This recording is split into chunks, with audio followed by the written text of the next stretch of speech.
Hello friends, कैसे हो सब लोग। तो दोस्तों, आज की जो सीटेट की क्लास है, इस क्लास में हम जो है cognition, emotion and mind mapping अर्थात संज्ञान, संवेग और माइंड मैपिंग मन चित्रण के बारे में हम डिस्कस करेंगे। देखिए, यहाँ से भी जो है कि लगभग जो है हर साल के जो सीटेट है, हर 6 महीने में जो सीटेट होती है, उसमें कम से कम जो है 2 क्वेश्चन भी आपको देखने को मिल जाते हैं। और एक क्वेश्चन तो फिक्स ही है, यहाँ से कई बार हमें यहाँ से 2 क्वेश्चन देखने को भी मिल जाते हैं फ्रेंड्स। ठीक है, तो फ्रेंड्स वीडियो को लाइक करो और चैनल को सब्सक्राइब जरूर करना। तो संज्ञान अर्थात कॉग्निशन क्या होता है, देखिए इसके बारे में हम सबसे पहले डिस्कस करेंगे। तो कॉग्निशन अर्थात संज्ञान क्या होता है, इसका मतलब होता है सूचनाओं का संग्रहण करना, यानी मनुष्य जिस पर्यावरण में रहता है उसमें वस्तुओं, व्यक्तियों, घटनाओं आदि के प्रति जो अवधारणा बना लेता है उसे ही संज्ञान कहते हैं। संज्ञान का मतलब जैसे कि आप अभी सीटेट के बारे में सोचते हैं कि अगर मैं सीटेट पास किस तरीके से पास होगा मेरा, कि मैं अगर सीटेट का एक तैयार कर लूँ, इस तरीके से कर लूँ, ये टीचर से पढ़ लूँ, वो नोट्स बना लूँ तो मेरा सीटेट पास हो जाएगा, उसके बाद मैं टीचर की तैयार करूँ, फिर मेरी नौकरी लग जाएगी। तो आपने क्या की, एक अवधारणा बनाई अपने दिमाग में, वस्तु, व्यक्ति या घटना के प्रति जिस भी घटना घटती है उसके प्रति अगर हम एक अवधारणा बनाते हैं उसे हम संज्ञान कहते हैं। संज्ञान के अंदर बहुत सी मानसिक क्रियाएं होती हैं, जैसे कल्पना, चिंतन, तर्क। अब आपने सीटेट पास करके उसके बाद नौकरी की तैयारी की, उसके बाद आपने नौकरी लग गई, ऐसा आपने कल्पना की, अवधारणा बनाई, तो इस सब प्रक्रिया में संज्ञान की जो प्रक्रिया है इसके अंतर्गत कल्पना होता है, चिंतन भी करते हैं, हम सोचते विचारते हैं, सारे चरण इसके अंतर्गत आते हैं। ठीक है, अब बात करते हैं हम संज्ञानात्मक विकास के चरण की। तो संज्ञानात्मक विकास के चरण की अगर हम बात करें तो सबसे पहले हम अवधान अर्थात अटेंशन की बात करते हैं। संज्ञान का प्रयोग करते समय सबसे पहले बच्चा अवधान करता है मतलब कि वह ध्यान देता है कि किस तरीके से उसे आगे के चरण में प्रोसेस करना है। जैसे कि आप सीटेट की तैयार कर रहे हो तो सबसे पहले आपको ये ध्यान देना है कि सिलेबस क्या है, उसके बाद ही आप नोट्स तैयार करोगे, उसके बाद ही आप उस चीज़ों को याद रखना, स्मृति में, मेमोरी में इकट्ठा करोगे। ठीक है, तो सबसे पहले हमें अटेंशन देना है, ध्यान देना है कि चीज़ें हमारे लिए कौन कौन सी ज़रूरी हैं। ठीक है, अगला चरण है स्मृति, मेमोरी। जब बच्चा अपने वातावरण के चारों ओर चीज़ों का अवधान कर लेता है, अर्थात जब हमने सीटेट का सिलेबस देख लिया कि ये सिलेबस है, ये हमें नोट्स पढ़ने हैं, यहाँ से कंटेंट पढ़ाना है, ये टीचर का कंटेंट लेना है, तो ये सारी चीज़ें जब हमने इकट्ठा कर ली, उन चीज़ों को समझ लिया, अवधान कर लिया, तो वह उससे संबंधित सूचनाओं को अपने दिमाग में इकट्ठा करता है और उन सब चीज़ों को क्या करता है, तुम याद करने लगते हो, पढ़ाई करने लगते हो, अपने दिमाग में एकत्रित करने लगते हो। क्योंकि सीटेट की एग्ज़ाम नज़दीक आ रही है, जैसा कि आपको पता है 8 फरवरी को 2026 को जो हमारी एग्ज़ाम है सीटेट की, तो यहाँ पे जितना ज़्यादा हो सकेंगे आप उतना अच्छा कर पाओगे। 150 में से जितना नंबर आप कलेक्ट कर पाओगे उतना बेटर आप सोच पाओगे कि आगे की तैयारी कैसी होनी चाहिए, क्योंकि जब सीटेट पास होगा उसके बाद में आपके आगे भी तैयारी करनी है। ठीक है, ये नहीं कि हमें कैटेगरी से पास होना है या फिर जनरल क्वालिफाई करना, इतना ही नहीं सोचना चाहिए, मैक्सिमम नंबर लाने की सोचना चाहिए। कैटेगरी क्वालिफाई या फिर सीधा सीटेट पास करना ही नहीं उचित नहीं है,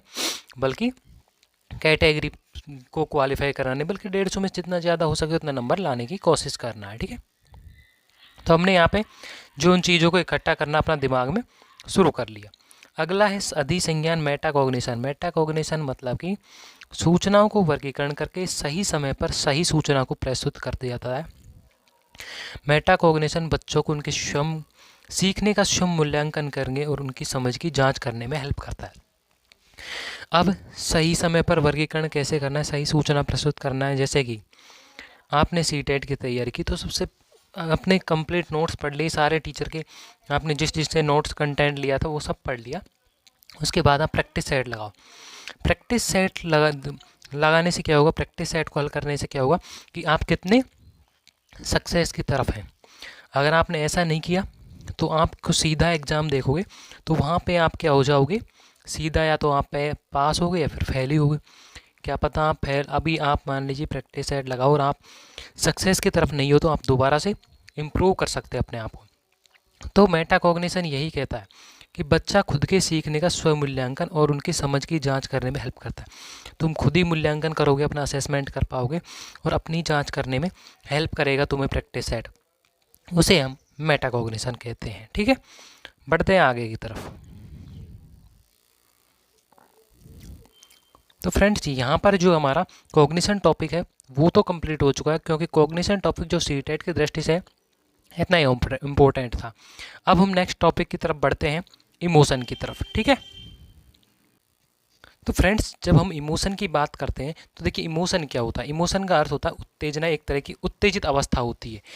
तो मेजर इमोशन क्या होता है, देखिए यह वह स्थिति है जिसमें व्यक्ति उत्तेजित हो जाता है और इसे अलग अलग शारीरिक परिवर्तनों द्वारा पहचाना जा सकता है।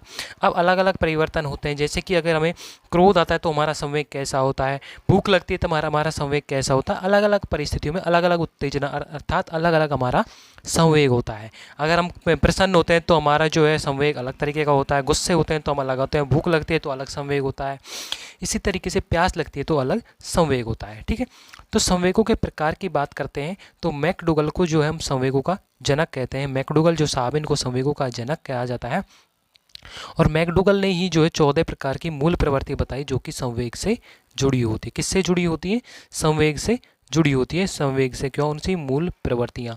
तो यहाँ पे संवेग की जब भी बात आए तो हमें सिर्फ मैकडूगल को जाना जाता है, मैकडूगल ने ही संवेगों को जनक कहा जाता है। ठीक है, अब हम बात करते हैं कि वो 14 मूल प्रवृत्तियाँ कौन कौन सी है और उनसे संबंधित संवेग कौन कौन से हैं। ठीक है, तो यहाँ पे मूल प्रवृत्तियाँ हैं एक तरफ और एक तरफ जो है हमारे संबंधित संवेग है। देखिए अगर हमें डर लगता है, पलायन है, हम पलायन करना चाहते हैं, भागना चाहते हैं, तो हमें जब हम पलायन करेंगे तो उससे संबंधित संवेग क्या है? भय। अगर अर्थात हमें जो है डर लगेगा, पलायन करेंगे तो हमें डर लगेगा। युयुत्सा मतलब किसी काम को जानने की जिज्ञासा, युत्सा होंगे हम किसी चीज़ से तो हमें क्रोध आएगा, तो हम एंग्री हो जाएंगे। निवृत्ति मतलब रिपल्सन, अगर हम किसी के प्रति व्यवहार करना है तो वो कैसा होगा? घृणा का व्यवहार कर देंगे हम। ठीक है, जिज्ञासा होगी, अगर हम किसी काम की प्रवृत्ति, मूल प्रवृत्ति जिज्ञासा होगी तो हमें आश्चर्य भी उत्पन्न होगा। ठीक है, इसी तरीके से अगर हम पेरेंटल, शिशु रक्षा का भाव जगेगा तो वो वात्सल्य, उसमें वात्सल्य जगेगा। शरणागति के लिए संबंधित संवेग विषाद हो जाएगा। काम, सेक्स के लिए जो है उन कामुकता, लस्ट हो जाएगा। सेल्फ असर्सन, आत्मगौरव के लिए श्रेष्ठता की भावना संवेग होगा। दैन्य अर्थात सबमिशन के लिए आत्महीनता जो संवेग होगा। भोजन अन्वेषण के लिए भूख, एपेटाइट जो है वो संवेग होगा। हास, लाफ्टर के लिए जो आमोद, प्रसन्नता जो है वो यहाँ पर संवेग होगा। रचनात्मक मूल प्रवृत्ति है तो उसके लिए संरचनात्मक भावना जो है यहाँ पर संवेग हो जाएगी। ठीक है, इसके बाद अगर हम बात करते हैं तो यहाँ पर संचयी प्रवृत्ति, एक्विजिशन, ओनरशिप, तो इसके लिए स्वामित्व की भावना, फीलिंग, इसके जो है क्या हो जाएगी? फीलिंग ऑफ लोनलीनेस, स्वामित्व की फीलिंग ऑफ फीलिंग की भावना हो जाएगी, ओनरशिप की भावना आएगी, स्वामित्व की भावना। इसके बाद है सामूहिकता, ग्रेगरियनियस का मतलब सामूहिकता, इसमें एकांकीपन का गुण आ जाएगा। ठीक है, तो यहाँ पर जो बात आती है कि जब 14 मूल प्रवृत्तियाँ हैं उनका संबंध जो है 14 संवेग से माना जाता है। अब संज्ञान और संवेग एक दूसरे से संबंधित होते हैं। अभी हमने जो पहले संज्ञान टॉपिक पढ़ा था जिसमें माइंड में एक अवधारणा बन जाती है कि हमें कोई कार्य किस तरीके से करना है, उसके बारे में कल्पना, चिंतन, तर्क होता है, और वहीं संवेग होता है तो एक दूसरे के पूरक होते हैं, एक दूसरे से इंटर रिलेटेड होते हैं। ठीक है, इसके बाद बात करते हैं कि जन्म के समय जो शिशु में कोई संवेग नहीं होता। अगर आपसे कई बार क्वेश्चन में पूछा जा चुका है और ये इंपॉर्टेंट क्वेश्चन बनता है, इसीलिए मैंने यहाँ पे स्पेशल नोट लगा कर अलग से लिखा हुआ है कि जन्म के समय शिशु में कोई भी संवेग नहीं होता, लेकिन ब्रजेज के अनुसार उत्तेजना रूपी संवेग जन्म के समय शिशु में होता है। जन्म के समय उत्तेजना रूपी जो है संवेग जन्म पाया जाता है शिशु में, लेकिन कोई संवेग नहीं होता, सिर्फ उत्तेजना रूपी एक संवेग जन्म के समय पाया जाता है शिशु में। उसके बाद शिशु में कोई संवेग नहीं होता 2 साल तक, जन्म के समय पाया जाता है सिर्फ उत्तेजना रूपी। उसके बाद 2 वर्ष तक जो है शिशु में कोई भी संवेग नहीं पाया जाता। 2 वर्ष तक की उम्र तक बालक में लगभग जो है सभी संवेगों का विकास हो जाता है। जब बालक 2 वर्ष का होता है तो उसमें फिर धीरे धीरे से जो है संवेगों का विकास हो जाता है, पूर्ण रूप से सभी संवेगों का विकास हो जाता है, क्योंकि बालक जो है धीरे धीरे प्यास लगती है बालक को, तो वह क्या करता है? पापा तो इस तरीके से हमें समझाता है, ठीक है। इसी तरीके से उसे भूख लगती है तो वो चिल्लाने लगता है, रोने लगता है, तो वो क्या करता है, संवेगों को हमें समझाने लग जाता है, ठीक है। अगर किसी व्यक्ति से वो प्रसन्न होता है तो वो हंसने लग जाता है, चेहरे पे मुस्कान से आ जाती है, हाथों की साइकिल से, हाथ पैरों की साइकिल से चलाने लग जाता है अगर बच्चा खुश होता है। तो मतलब कि उसमें 2 वर्ष तक जो है सभी संवेगों का विकास हो जाता है, ठीक है। अब बढ़ते हैं मन चित्रण, माइंड मैपिंग के दुम। तो माइंड मैपिंग क्या होता है, देखिए, अगर हम किसी भी चीज़ की संज्ञान में, अगर हम अपने मस्तिष्क में किसी चीज़ के बारे में सोचते हैं, जैसे कि भी आप सीटेट की तैयारी कर रहे हैं, ठीक है, तो सीटेट की तैयारी कर रहे हैं तो आपने पहले सिलेबस देखा सीटेट का, उसके बाद आप सोच रहे हैं कि कौन सा टीचर कौन सा सब्जेक्ट अच्छा पढ़ाता है, उसकी हम क्लास लें, कहाँ से हम प्रैक्टिस सेट लें एग्जाम तक, ताकि हमारी अच्छी तैयारी हो सके, हम सीटेट का पेपर पास कर सकें। तो जो ये सारी प्रोसेस जो आपके दिमाग में चलती है, जो अवधारणा बनती है, उसी को हम क्या कहते हैं, माइंड मैपिंग कहते हैं। जैसे कि इसके द्वारा हम सूचनाओं का अपने संज्ञान में चित्र बनाते हैं, मतलब अपने दिमाग में जो चित्र बनाते हैं, और इसे मन की क्रियाशीलता का अनुसंधान अर्थात रिसर्च भी कहते हैं, क्योंकि इसमें हम अपने मन को क्रियाशील रखते हैं और खोजबीन भी करते रहते हैं। तो हम क्या करते हैं, इसमें खोजबीन करते रहते हैं कि कौन सा टीचर कौन सा अच्छा सब्जेक्ट पढ़ाएगा। अगर हमें सीटेट के सिलेबस के अनुसार ही पढ़ना है, एक्स्ट्रा चीज़ें नहीं पढ़नी, उनको हटाते हुए चलना है, तो हमारे मस्तिष्क में क्या बनती है, जो संज्ञान की अवधारणा बनती है, उसी प्रोसेस को यहाँ पर माइंड मैपिंग किया जाता है। माइंड में जो चित्रण बनते हैं, हम किस तरीके से हमें सीटेट को पास करना है, उसके बाद आगे क्या करना है, तो वह सारी जो प्रोसेस चलती हैं उसे हम माइंड मैपिंग कहते हैं, ठीक है फ्रेंड्स। खोजबीन करते हैं इसके द्वारा भी। अब बात करते हैं हम, देखिए हमने cognition, emotion and mind mapping जो तीनों टॉपिक थे इसमें, वो यहाँ पर कंप्लीट हो चुका है फ्रेंड्स।